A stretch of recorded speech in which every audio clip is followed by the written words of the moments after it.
പശ്ചിമേഷ്യയിലെ യുദ്ധം അവസാനിപ്പിക്കുന്നതിനായി പാകിസ്ഥാൻ 10 ദിവസത്തെ വെടിനിർത്തൽ ശുപാർശ കൈമാറിയിട്ടും അമേരിക്കയും ഇറാനും തമ്മിലുള്ള പോരാട്ടം അയവില്ലാതെ തുടരുകയാണ്.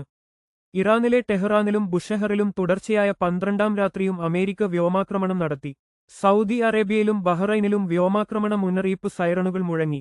ജോർദാനിലെ അമേരിക്കൻ സൈനിക താവളത്തിന് നേരെയും മിസൈൽ ആക്രമണങ്ങൾ ഉണ്ടായിട്ടുണ്ട്. ഇറാൻ ഏതെങ്കിലും കപ്പലുകൾക്ക് നേരെ ആക്രമണം തുടർന്നാൽ അവിടത്തെ വൈദ്യുത നിലയങ്ങളും പാലങ്ങളും പൂർണ്ണമായി തകർക്കുമെന്ന് അമേരിക്കൻ പ്രസിഡന്റ് ഡൊണാൾഡ് ട്രംപ് കർശന മുന്നറിയിപ്പ് നൽകി.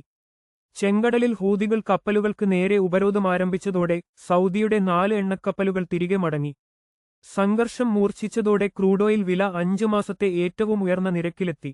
ബ്രന്റ് ക്രൂഡ് വില 1.5% വർദ്ധിച്ച് $96 ആവശ്യമായ എണ്ണയുടെ 90% ഇറക്കുമതി ചെയ്യുന്ന ഇന്ത്യയെ ഈ വിലക്കയറ്റം ഗുരുതരമായി ബാധിക്കും. ഇത് പെട്രോൾ, ഡീസൽ, LPG വിലകൾ വർദ്ധിക്കുന്നതിന് ഇടയാക്കും. അന്താരാഷ്ട്ര വിപണിയിൽ സ്വർണ്ണവിലയും ഉയർന്നിട്ടുണ്ട്. ഔൺസിന് $3 വർദ്ധിച്ച് $4115 വ്യാപാരം പുരോഗമിക്കുന്നത്. പശ്ചിമേഷ്യൻ സംഘർഷവും കുതിച്ചുയരുന്ന എണ്ണവിലയും ആഗോള ഓഹരി വിപണികളെയും കടുത്ത നിരാശയിലേക്കാണ് തള്ളിയിട്ടിരിക്കുന്നത്. വിപണി സംബന്ധമായ കൂടുതൽ വാർത്തകൾക്കായി ഞങ്ങളുടെ ചാനൽ സബ്സ്ക്രൈബ് ചെയ്യുക.